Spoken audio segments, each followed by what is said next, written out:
everyone. Hi, this is Mitali. Welcome to evidyarthi.in. चलिए दोस्तों start करते हैं अपने नेक्स्ट टॉपिक के साथ। अब हम अपने चैप्टर को क्लोज करने की तरफ आ गए हैं, ठीक है। तो हमने अभी तक क्या समझा, किस तरीके से काइनेटिक पोटेंशियल काम करती है, then law of conservation of energy, बहुत इंपॉर्टेंट टॉपिक था। और उसमें हमने क्या समझा है कि किस तरीके से एनर्जी हमेशा कंजर्व रहती है, कभी भी वो क्रिएट नहीं हो सकती, डिस्ट्रॉय नहीं हो सकती है, और विद इन द सिस्टम वो ट्रांसफर होती रहती है, ठीक है।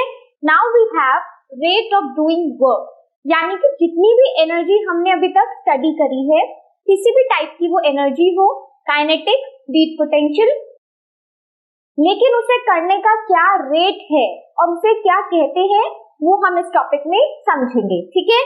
सबसे पहले आपको रेट देखते ही क्या समझ आना चाहिए था कि यहाँ पर जो भी हम क्वांटिटी लेने वाले हैं, जो भी हम इक्वेशन सेट करने वाले हैं, वो विद रिस्पेक्ट टू टाइम होगी, राइट। हमने अपने प्रीवियस चैप्टर्स में भी बहुत बार ये समझा है, whenever we take any quantity related to rate, जब भी हम किसी भी क्वांटिटी का रेट लेते हैं, जैसे कि यहाँ पर किस रेट से काम किया जा रहा है, रेट की बात करते हैं, मतलब काम को कितनी देरी में करा जा रहा है, ठीक है। तो इसलिए जहां पर भी हमारे पास टाइम आ जाता है, वहां हमेशा हम रेट को लेके चलते हैं। तो अब ये क्या है, यहाँ से समझते हैं। सबसे पहले अब एग्जांपल्स देखो इसके। व्हाट वी हैव, ये इस टाइप के पहले मॉनिटर्स आते थे, हमारा जो पूरा पर्सनल कंप्यूटर का सिस्टम होता था वो इस टाइप के सीआरटी सिस्टम होते थे, ठीक है। अब ये तो सबके लिए बहुत ज्यादा नोन है, इनफैक्ट आपकी वीडियोस जिस पे चल रही हैं, मोस्ट कॉमनली आपने अपने घर में मम्मी पापा का जिसका भी पकड़ा हुआ है फोन, तो वो कैसे हैं, एंड्रॉइड फोन्स हो गए या फिर ऐसे कोई भी एप्पल के फोन आते हैं, ठीक है। तो ये सब क्या है, कितना ज्यादा सिस्टम हमारा चेंज हो चुका है।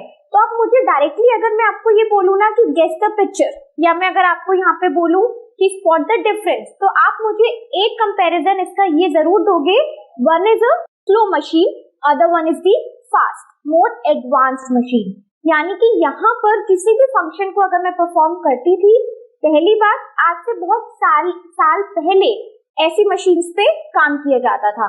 जैसे जैसे टाइम बीता, हमें ज्यादा एडवांस ऑप्शंस चाहिए थे फॉर द सेम वर्क। हमने किसको इससे रिप्लेस किया, लैपटॉप्स हो गए, आईपैड्स हो गए, और आज के टाइम पे तो इसके अंदर जितने भी फंक्शंस को परफॉर्म किया जाता है वो ज्यादातर आपके फोन में भी हो सकते हैं। तो आपने क्या इससे समझा कि किस तरीके से टाइम के साथ हमारी मशीन्स का यूज भी चेंज हुआ है, वो किस तरीके से ज्यादा एडवांस हो चुकी हैं, ठीक है। तो यानी कि हम क्या कह सकते हैं कि जिस तरीके से पहले ये मशीन काम कर रही थी और बहुत फास्ट, बहुत एडवांस होके हमें फोन्स मिले सेम वर्क के लिए, ठीक है। सिमिलरली अगर हम यहाँ पर देखें एक बस और ट्रेन को, तो सेम डिस्टेंस ट्रैवल करने के लिए कोई भी दो से दिल्ली टू मुंबई अगर ट्रैवल करना है, तो बस तो इतनी ज्यादा कॉमनली चलती भी नहीं है इतने ज्यादा डिस्टेंस के लिए। Why? Because it is a kind of a slow machine, क्योंकि ये उससे ज्यादा टाइम लेगी। तो कंपैरेटिवली यहाँ पर अगर हम ट्रेन को कंपेयर करें, तो वो नंबर ऑफ आवर्स यानी कि कम टाइम में सेम डिस्टेंस पे हमें पहुंचाएगी, राइट। तो हम दोनों ही एग्जाम्पल से क्या कह सकते हैं कि कोई भी फंक्शन को, कोई भी वर्क को हम कैसे डिफाइन कर सकते हैं कि दो मशीन है, one is a slow, other one is the fast machine. तो बेसिकली मैं यहाँ पर काम के स्पीड के बारे में बात कर रही हूँ, ठीक है। तो आगे समझते हैं इसे कहते क्या है। In all the cases above, we have machines that work at different rates. यानी कि जितनी भी मशीन्स अभी हमने इससे पहले देखी है, वो सारे ही अलग अलग टाइम इंटरवल्स पे काम करती हैं, while serving the same purpose. चाहे काम एक ही हो, बस को भी सेम डिस्टेंस ट्रैवल करना है, ट्रेन को भी, बट बस सेम डिस्टेंस को ट्रैवल करने में ज्यादा समय लगाती है as compared to the train, ठीक है। तो similarly if two children with same weight are given an activity to climb a rope individually, then they will reach a certain height at certain time at different time intervals. तो basically यहाँ पर मैंने आपको एक ऐसा और example दिया है। इससे पहले हमने मशीन्स की बात कर ली, बट अगर हम इंडिविजुअल्स पे आ जाए, ह्यूमन बींग्स पे आ जाए, तो हमारे साथ भी ये चीज उतना ही एप्लीकेबल है। कैसे कह सकती हूँ मैं ये, आप सपोज करो आप और आपका कोई भी दोस्त अगर किसी भी जगह पे फॉर से मुझे 10 स्टेयर्स या 20 स्टेयर्स तक चढ़ना है, ठीक है, या फिर कोई रोप पे हमें वो होता है ना, ट्रैकिंग होती है और बहुत सारे एडवेंचर स्पोर्ट्स होते हैं, वहां पर हम क्या करते हैं, किसी भी रोप पे अगर हमें क्लाइंब करना है तो आप क्या मुझे गारंटी दे सकते हैं कि आप और आपका दोस्त बिल्कुल सेम टाइम इंटरवल पे या बिल्कुल सेम समय में एक जगह को दूसरी जगह से कवर अप करेगा या फिर सेम हाइट को सेम टाइम पे कवर किया जाएगा? तो दिस इज नॉट नेसेसरी, है ना। कोई भी हमें इस चीज की गारंटी नहीं दे सकता कि आप और आपका दोस्त सेम टाइम पे एक जगह की हाइट को कवर कर चुके हैं, राइट। तो क्योंकि हर एक का काम करने का जो स्पीड होता है वो अलग होता है, तो हमें काम करने की स्पीड से ही रिलेटेड अब समझना है। सो यहाँ पे क्या था, that means both completing the work at different time. तो यहाँ पर हम वर्क को कंप्लीट तो कर रहे हैं but at the different time intervals, ठीक है। So there rate of doing work that is power is different. तो हम रेट ऑफ डूइंग वर्क को, यहाँ पर हमारे पास मेन टर्म आ चुकी है कि रेट ऑफ डूइंग वर्क, पहले वाले केस में रोप पे एक क्लाइंब करना, दोनों में स्पीड अलग थी और काम कंप्लीट करने का जो टाइम था वो भी अलग था। तो हम क्या कह सकते हैं, rate of doing work is different, and rate of doing work को हम क्या कहते हैं, पावर से डिनोट करते हैं, ठीक है। तो आपको समझ आया एग्जांपल्स के द्वारा कि किसे हम पावर कहते हैं, और बेसिकली ये बताती क्या है हमें वर्क के बारे में कि कितनी देर में किसी वर्क को पूरा किया गया है। Okay, so therefore we define power as rate of doing work और rate of transfer of energy, ठीक है। तो यहाँ पर काम करने के रेट को भी हम मेजर कर सकते हैं, प्लस ट्रांसफर ऑफ एनर्जी कितनी देरी में हुआ है। कोई सबसे पहले पोटेंशियल है, हाइट पे चढ़ रहा है, देन वहां से अगर उसे स्लाइड करना है तो काइनेटिक भी चेंज हो रहा है ना, मतलब पोटेंशियल से काइनेटिक में चेंज हो रहा है। तो बेसिकली पावर हमें ये भी बताती है कि कितनी देरी में दो एनर्जीज के बीच में ट्रांसफर होगा, ठीक है। So it measures the speed of work done. तो बेसिकली वर्क डन की स्पीड को कौन मेजर करता है, power. Now how much slow और फास्ट डन, तो हम बेसिकली से क्या कह सकते हैं कि किसी भी काम को कितना स्लोली या फास्ट कहा गया है। ऐसे बहुत सारे एग्जांपल्स आपको पावर के अपने डेली लाइफ में भी मिलेंगे। कोई जल्दी चल रहा है, कोई थोड़ा उसे स्लो है, कोई काम को जल्दी कर पा रहा है, कोई उसे थोड़ा धीरे कर पा रहा है। तो यहाँ पे अब जजमेंटल नहीं होना है, फिजिक्स में आ जाओ वापस। आपको पावर समझनी है कि काम को कितनी देरी में करा जा रहा है, वो हमें कौन बताता है कि उस ऑब्जेक्ट का पावर कितना है, ठीक है।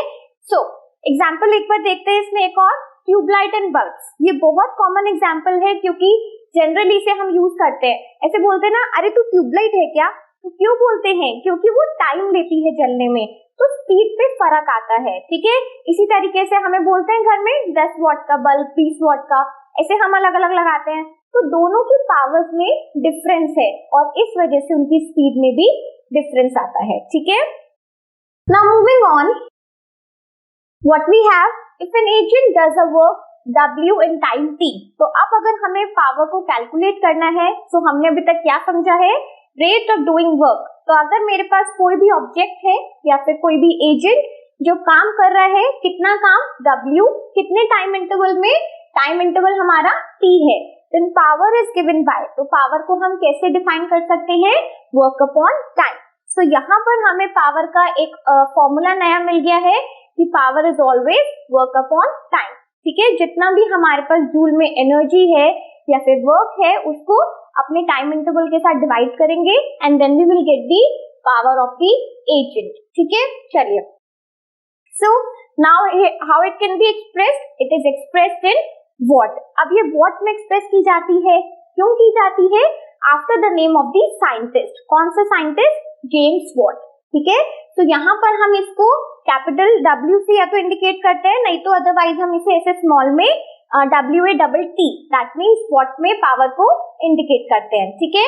तो ये अपने अप्लायंसेस बल्ब की तो अक्सर बात होती है, और भी अगर आप अपने अप्लायंसेस को देखेंगे, घर में जितने भी हीटिंग अप्लायंसेस हो या कोई भी बड़े अप्लायंसेस, उनको अगर रीड करोगे ना उनके मॉडल के बारे में, ये जहाँ पर उसकी इंफॉर्मेशन गिवन होती है, तो वहां पर आपको दिया जाएगा कि कितना पावर ये कंज्यूम करता है, ठीक है, और कैसे उसे कैलकुलेट करना है वो कुछ ही देर में मैं आपको यहाँ पर भी समझा दूंगी। ओके, सो यहाँ पर अब क्या है एक बार देखते हैं।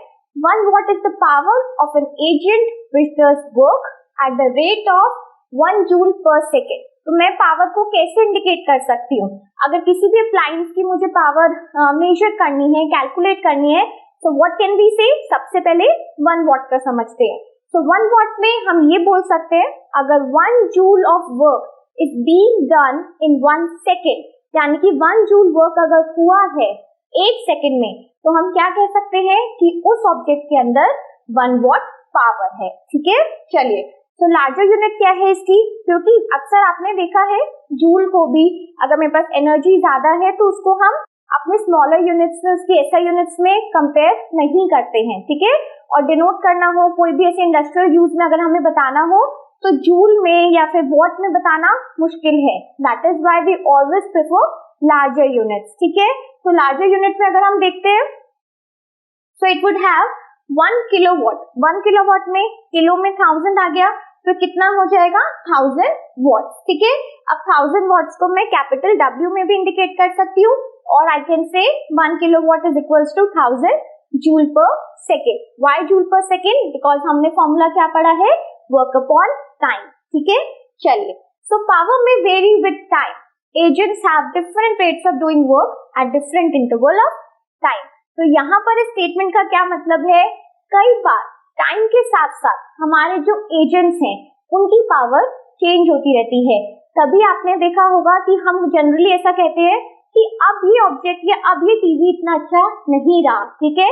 या फिर कोई भी अगर ऐसी हीटिंग अप्लायंस की बात करते हैं तो हम क्या बोलते हैं कि अब ये वॉशिंग मशीन की पावर इतनी अच्छी नहीं रही, या फिर ये फैन है ये इतना अच्छा पावरफुल अब नहीं रहा है, ठीक है। तो बेसिकली जितने भी ऑब्जेक्ट्स हैं विच आर कंज्यूमिंग पावर, जो भी इलेक्ट्रिकल अप्लायंसेस होते हैं वो पावर कंज्यूम कर रहे हैं, तो समय के साथ साथ उनकी जो पावर है वो भी डिक्रीज होती है। सो सेम ऑब्जेक्ट की power would be different. Same object की जो पावर है वो अलग अलग समय पे चेंज होती रहती है, ठीक है।